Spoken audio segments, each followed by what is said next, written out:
Isang mapagpalang araw muli po sa ating mga katiits dyan sa Luzon, Visayas, and Mindanao. Bago po ako magdikod at mag-analisa sa isang napakagandang treasure marker, isang malaking elephant stone marker na pinadala po ng ating katiits dyan sa Zamboanga City.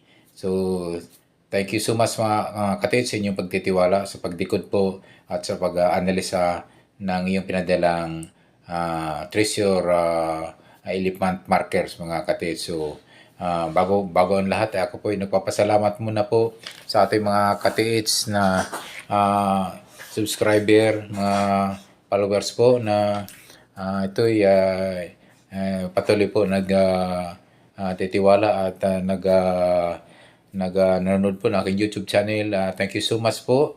At yung mga gusto pong magpadala po ng mga picture po sa treasure sign and symbols, markers, pwede nyo po ipadala sa aking Facebook page, Alejandro Sanchez.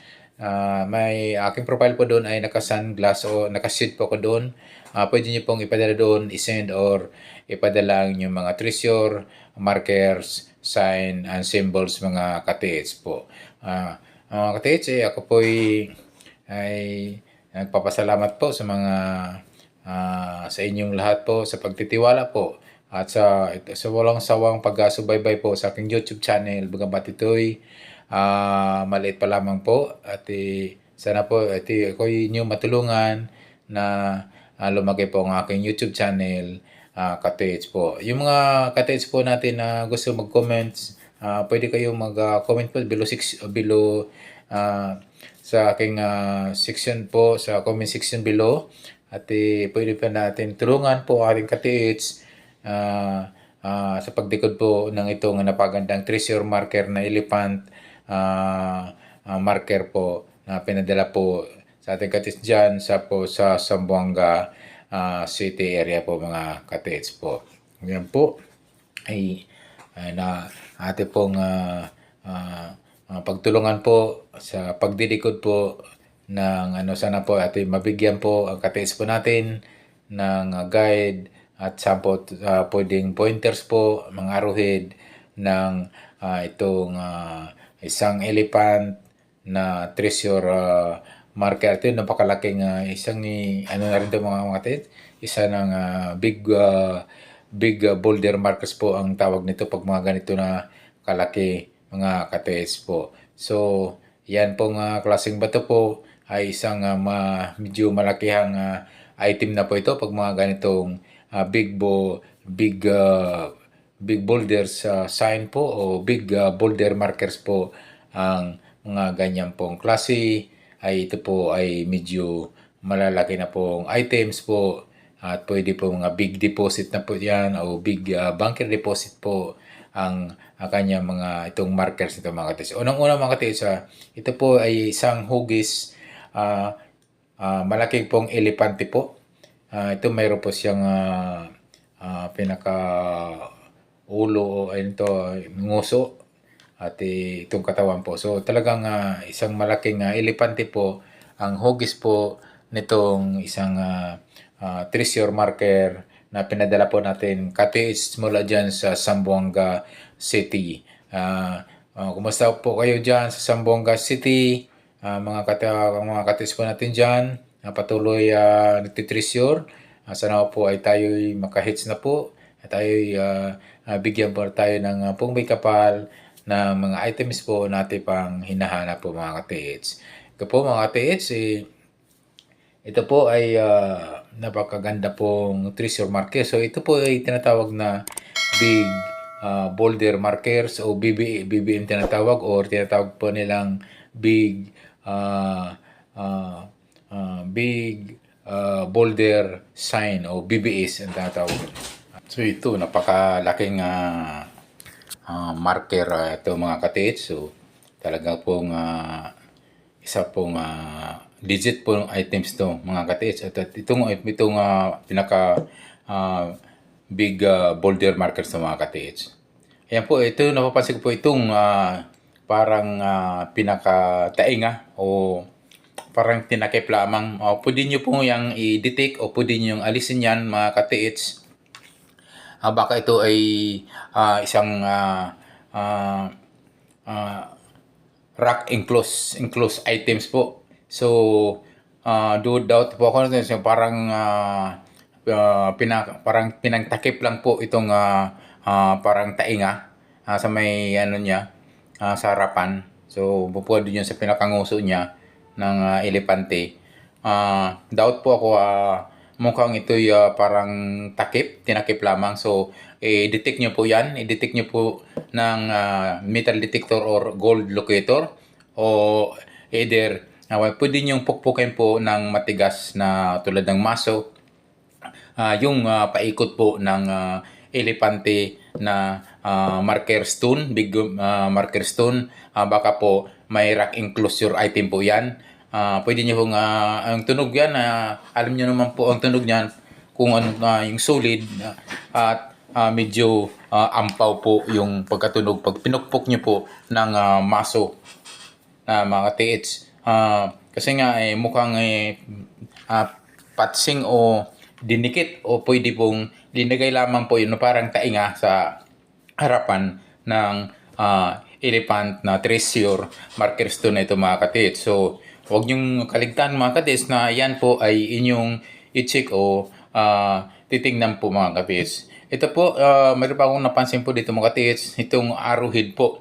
Itong nakapinpoint po na pinakanguso ng elepante po, elephant na big stone marker.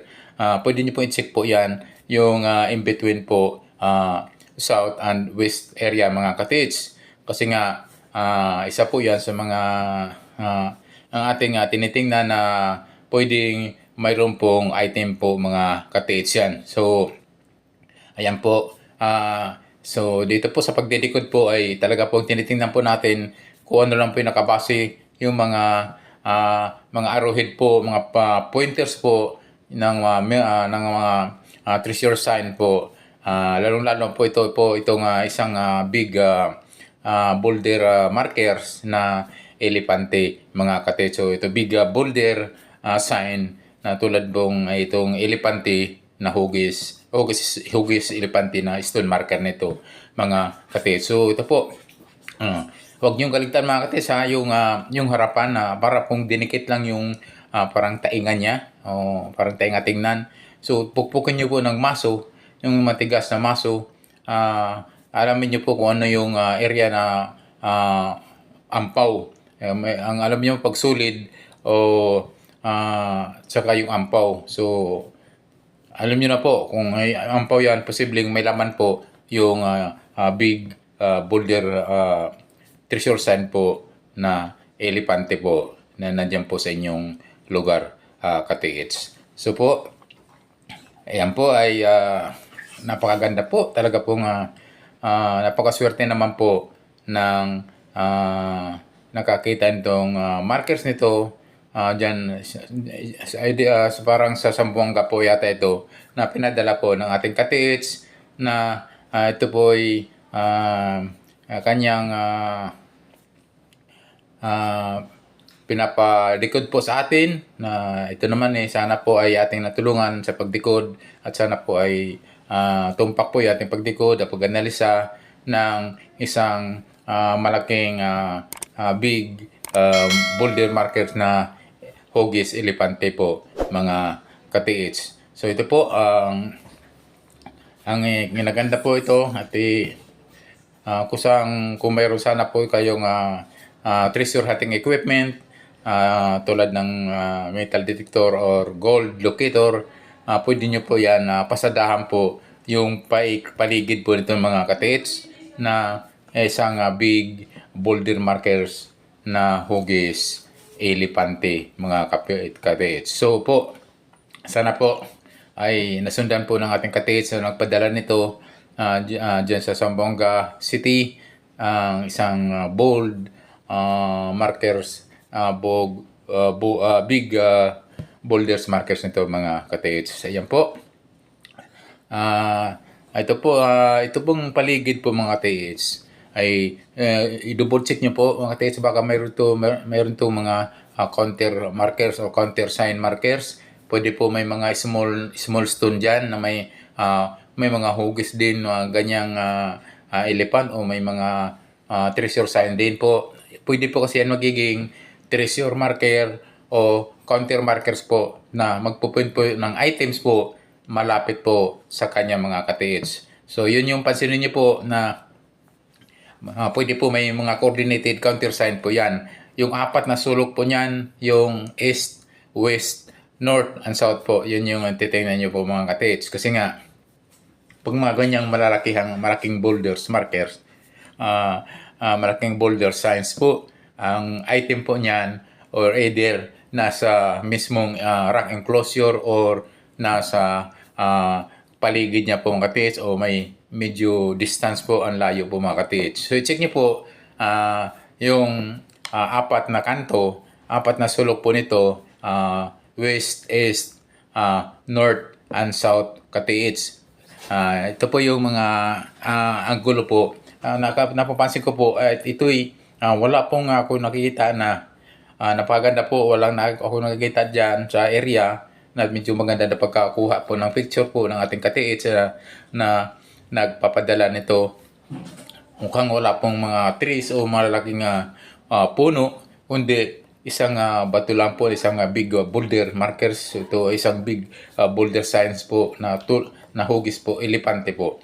Ang pwede siguro dyan, pwede may mga small rocks, mga small stone sa paligid niya na pwede magiging coordinated markers or coordinated sign po mga katiits. So pansinin niyo po, i-check niyo po ng new metal detector, or kung mayroon po kayong gold locator, the best po yan mga katiits. So yan mga katiits, yung apat na sulok yung apat na sulok, east, west, north, and south, sa distansya po ng 1 hanggang 5 meters po ang layo. O dyan sa east po, next yung sa west, sa opposite, din yung sa kanyang north area, and as well as the opposite niya yung south mga katiits. So po mga katiits, sana po ito nabigyan po natin ng kulang decode at pag-analisa ng ating pinadala mula sa Zamboanga City na katiits po natin. Thank you so much. At yung mga bago pa lang sa aking YouTube channel, don't forget to subscribe, and also don't forget to hit the notification bell button para updated po kayo sa aking mga video pa ipapalabas katiits. Harinawa mga katiits, ating po natulungan ating katiits na nagpadala nito mula sa Zamboanga City. Muli, maraming salamat po katiits. God bless us always katiits.